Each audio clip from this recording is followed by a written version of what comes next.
Armsad sõbrad, tänane evangeelium toob meieni ühe Jeesuse imeteo või õigemini tunnustähe, nagu apostel Johannes oma evangeeliumis tavatseb neid nimetada.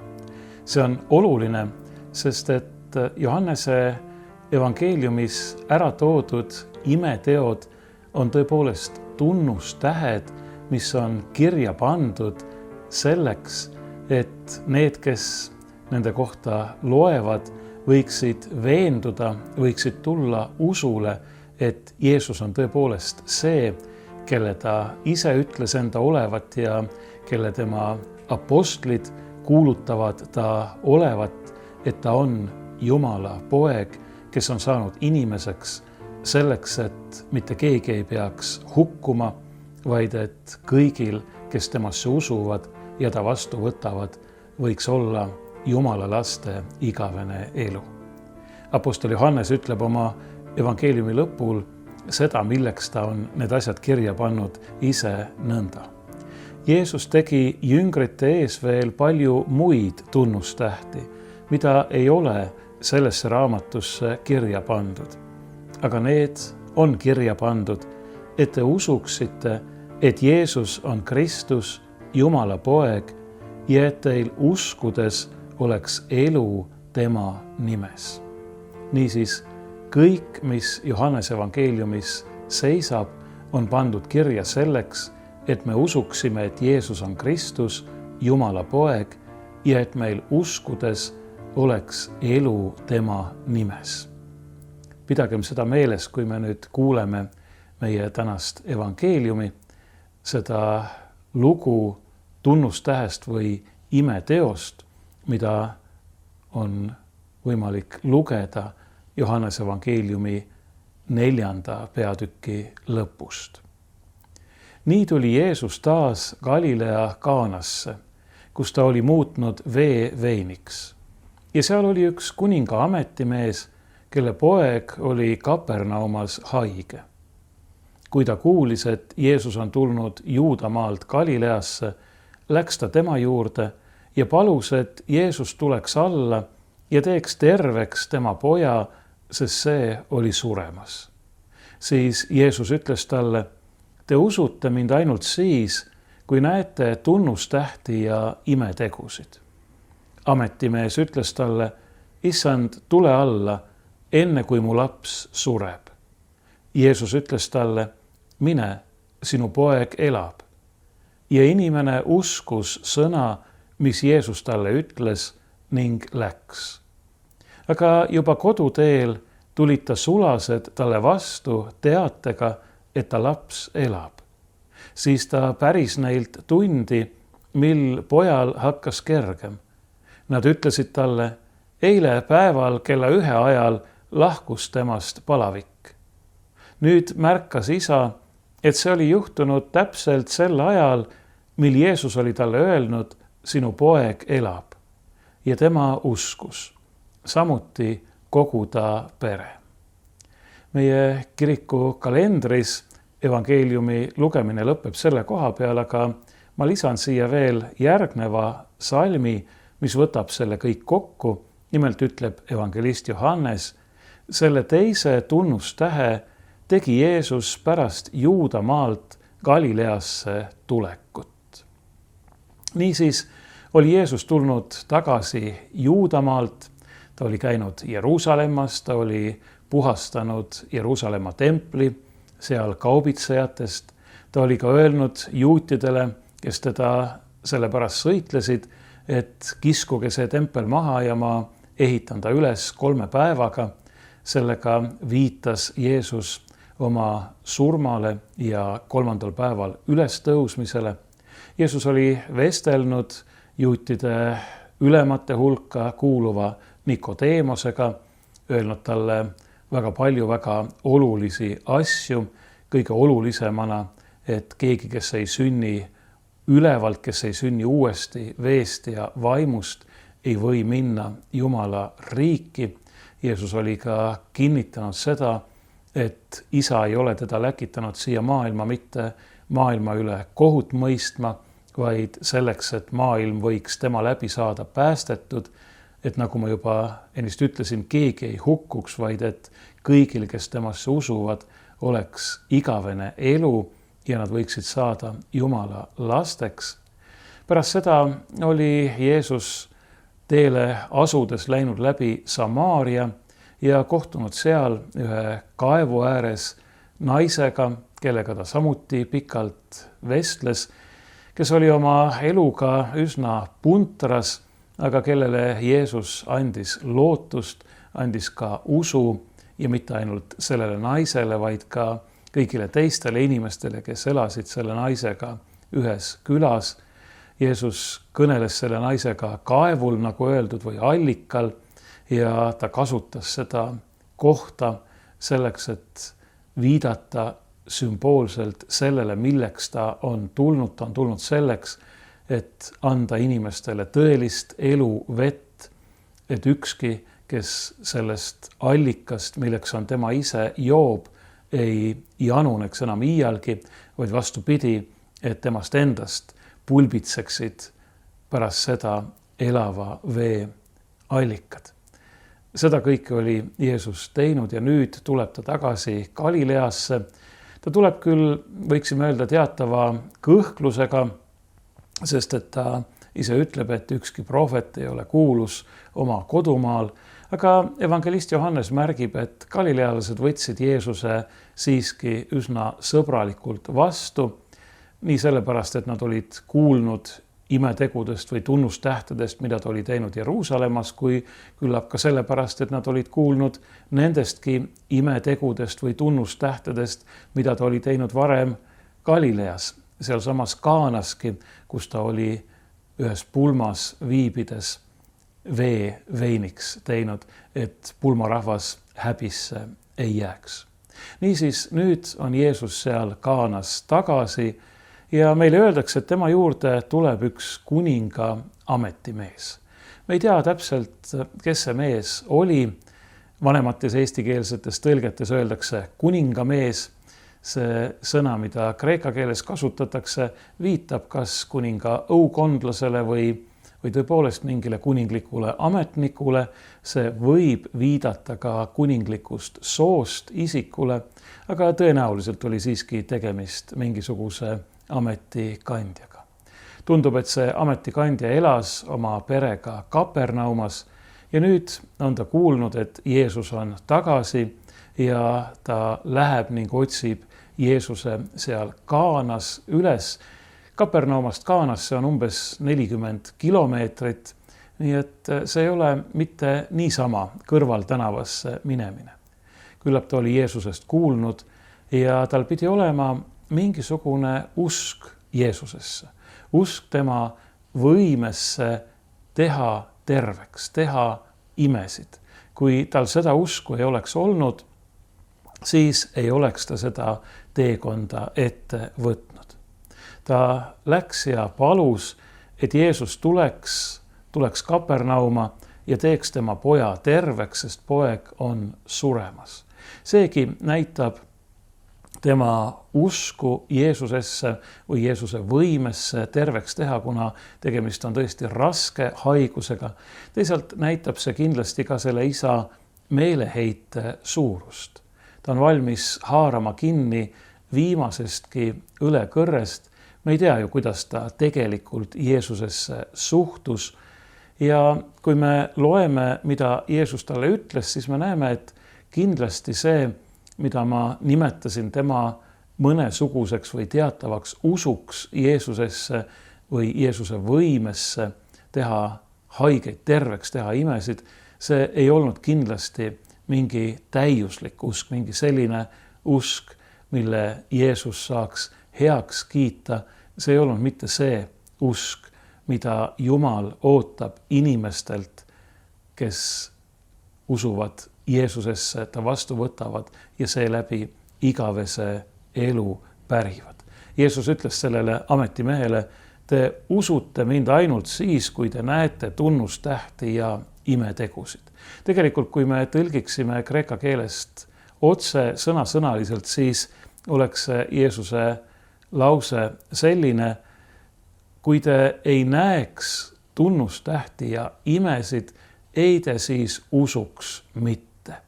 Nii et see on selline väga selgelt, rõhutatult inimeste uskmatuse, sisulise uskmatuse esile toomine, sellise uskmatuse esile toomine, mis justkui varjab ennast teatava usu kattevarju alla.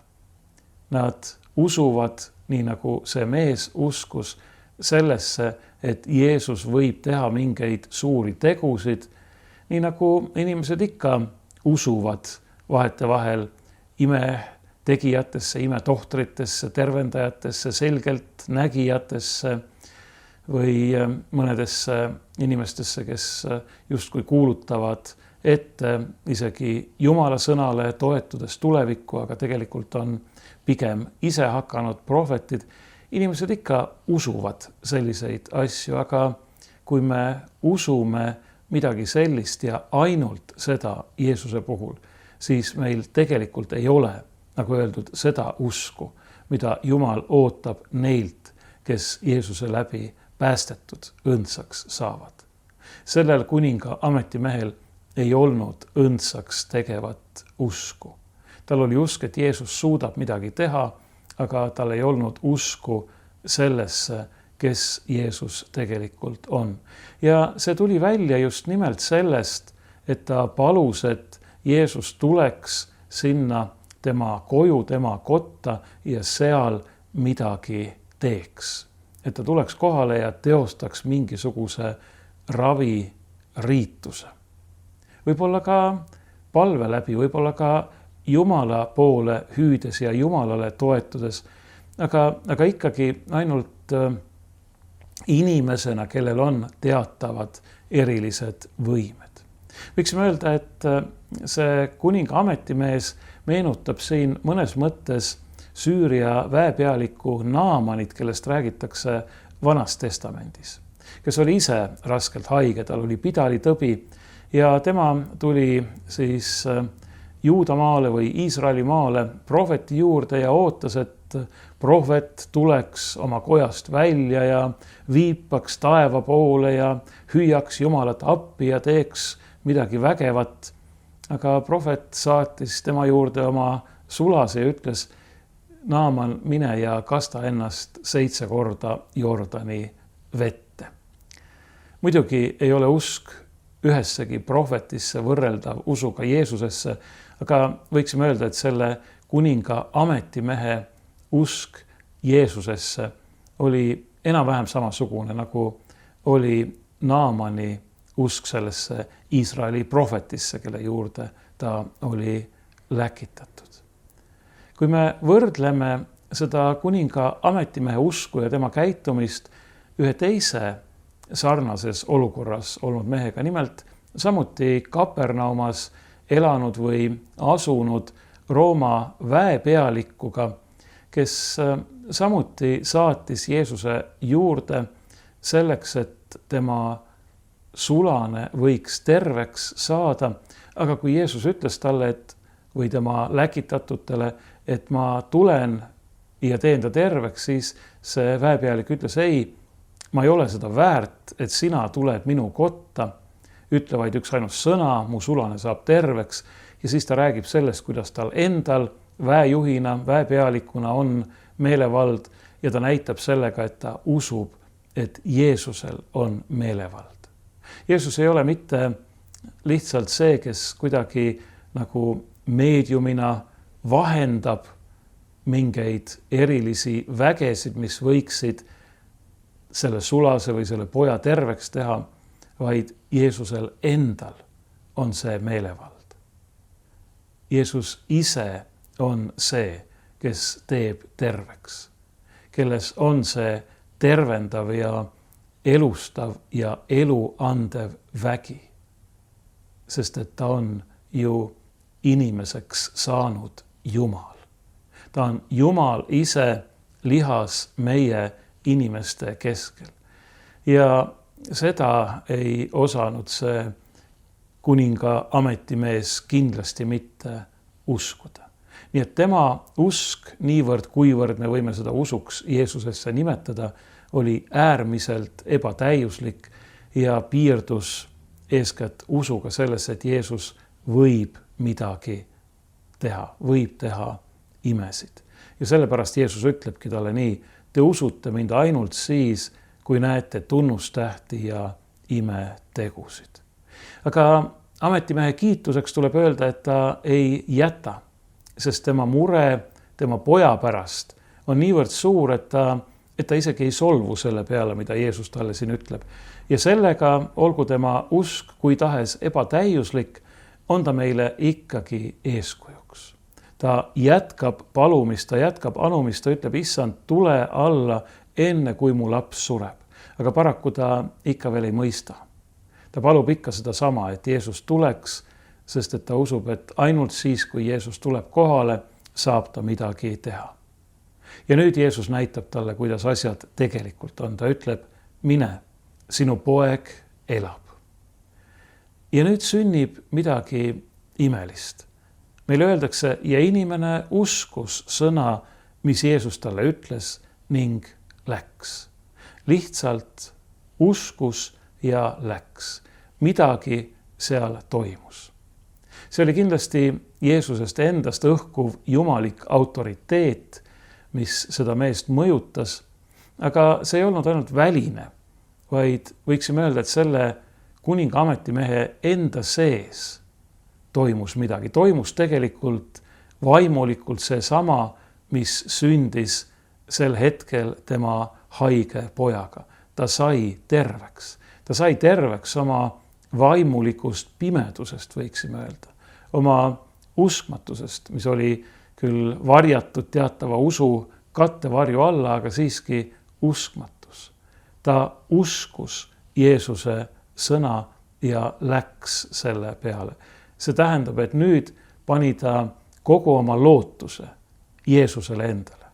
Mitte sellele, mida ta võiks näha, mida Jeesus võiks seal tema haige poja juures teha, vaid Jeesusele endale. Jeesus ütles, järelikult see nii on. Järelikult tal on meelevald seda teha, mida ta ütles. Ja siin on just huvitav see, et Jeesus ei ütle, et su poeg saab terveks või on nüüd jälle terve, vaid ta ütleb, et ta elab. Ta elab, sest et Jeesus on elu andja, ta on elu allikas, ta on elu ise, sest et ta on inimeseks saanud Jumal. Temas on kõik elu ja olemise rikkused. Ja see mees läks, sest et ka tema oli saanud nüüd tõeliselt elavaks. Ta läks, aga kui ta oli alles teel, siis tulid ta sulased talle vastu ja ütlesid talle, et laps elab. Ja kui ta nüüd küsib, millal see sündis, millal lapsel hakkas kergem, siis ta sai teada, et see sündis just nimelt sellel hetkel, kui Jeesus oli talle need sõnad öelnud. Su poeg elab, su laps elab, mine. See kinnitas veel kord, et see oli tõepoolest just nimelt Jeesus, kes oma meelevallaga selle poisi terveks tegi. Aga siin on veel midagi, mis on minu meelest hästi huvitav. Kui ma ennist ütlesin, et Jeesus oli käinud Jeruusalemmas ja puhastanud templi ja öelnud juutidele, et lammutage see tempel ja ma ehitan ta uuesti 3 päevaga, viidates nõnda oma surmale ja surnuist ülestõusmisele, siis siin selles loos on ka nagu need 3 päeva kuidagi peidus. Nad ei tule otseselt välja, aga nad on täiesti olemas. Sest et mõtleme, see hetk, mil Jeesus ütleb isale, su poeg elab, mine koju, ta läheb ja järgmisel päeval ta kohtab oma sulaseid, kes on talle vastu tulnud. See tähendab, et kui ta nüüd edasi kodu poole läks, siis ka tema jõudis koju 3. päeval. Ta jõudis koju 3. päeval ja leidis sealt eest oma elava poja. Ma ei tea, kas evangelist Johannes mõtles selle peale, kui ta need asjad kirja pani. Ma arvan, et ta mõtles, sest et Johannese evangeeliumis on kõik väga läbi mõeldud ja komponeeritud Ja nagu ma juba ennist lugesin, ta ei ole pannud kirja midagi, mida ta ei oleks pidanud vajalikuks selleks, et me võiksime uskuda, et Jeesus on Kristus, Jumala poeg ja et meil uskudes oleks elu tema nimes. Nüüd on siis jälle 3. päev. See isa leiab oma poja elavana. Küllap siin on ikkagi selline varjatud vihje Jeesuse ülestõusmisele 3. päeval, mitte Jeesuse enda pärast niivõrd, kuivõrd selle esile toomiseks, selle kinnitamiseks, milleks Jeesus on tulnud, milleks ta on surnud ja 3. päeval surnuist üles tõusnud. Selleks, et meil oleks elu. Mina elan ja ka teie peate elama. Need on Jeesuse enda sõnad. Jeesus ei kinkinud elu mitte ainult sellele haigele kuninga ametimehe pojale, vaid ta kinkis uue ja igavese elu sellele kuninga ametimehele endale. Selle elavaks tegeva, päästva, õndsaks tegeva usu kaudu, mille ta tema südamesse valas. Ja mitte ainult tema, vaid kogu tema perekonna südametesse, nii nagu me kuulsime, et ta uskus samuti kogu ta pere. See on veelgi suurem ime kui selle poisi terveks tegemine. See on veelgi suurem kingitus. Jumal kinkis, Jeesus kinkis sellele perele, sellele isale, küllap ka sellele terveks saanud pojale ja kõigile teistele tema kojas uue elu, tõelise elu, õndsaks tegeva, päästva usu. Nad olid kutsutud sellest hetkest peale nende hulka, kes ei pea kartma hukatust, vaid kellel on igavene elu ja kes Jeesust vastu võttes ja temasse uskudes saavad meelevalla saada Jumala enda lasteks. Ka meie oleme kutsutud selleks samaks. Ka meile on Jumal oma poja läbi tõotanud uue ja igavese elu. Ka meie südametesse tahab ta oma püha vaimu läbi valada ja kui ta on seda juba teinud, siis meie südametes kinnitada seda elavaks tegevat, päästvat ja õndsust toovat usku, mis lubab meil olla rõõmsad, mis lubab meil minna edasi teadmisega, et me näeme teda kord palgest palgesse ja siis ei ole enam mingeid hirme, siis ei ole enam mingeid muresid, mingit lootusetust, meeleheidet, nii nagu oli sellel kuninga ametimehel, kui ta tuli Jeesuse juurde. Mõtleme selle peale, milline tohutu muutus. Ta tuli Jeesuse juurde, ta oli murest murtud, meeleheitest maatasa tehtud. Ja nüüd läheb ta läheb tagasi usu ja lootusega, aga püüame ette kujutada, milline oli see viimane teekonna osa. See viimane päev teel, ma usun, et see läks palju kiiremini kui see esimene osa, sest et nüüd ta teadis, et tema poeg elab, et ta poeg on terve, ta tõttas tema juurde, milline tohutu rõõm. See rõõm on pildik sellest, mida Jumal tahab meile kinkida. Ja kui me käime oma teed siin elus, loodetavasti mitte üksinda, vaid koos paljude kaaslastega, siis üksteist toetades, üksteist julgustades me võime ka minna usu, lootuse ja rõõmuga oma igavese eesmärgi poole. Sest me teame, et Jumal on läkitanud oma poja. Me teame, et Jeesus on Kristus, Jumala poeg, ja et meil on elu tema nimes.